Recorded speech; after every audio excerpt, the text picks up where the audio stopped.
if your BMW throws the warning Start Assistant Inactive, and it may also have issues with the DBC, which is dynamic brake control. It means the issue is either with the steering angle sensor or the connector on the transmission in most cases. There are other problems as well that can trigger these warnings, but these two seem to be the most common. First of all, it makes sense to have a look at the transmission electrical connector. It may happen to be contaminated with oil and it will stop sending proper signals to control units.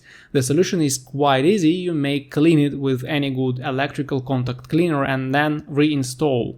The warning should be gone after several minutes of driving or even immediately after that. If this is not your case, the next quite common issue is the steering angle sensor, but BMW vehicles have it built in the SZL module, which is an electrical connector for the steering wheel functions.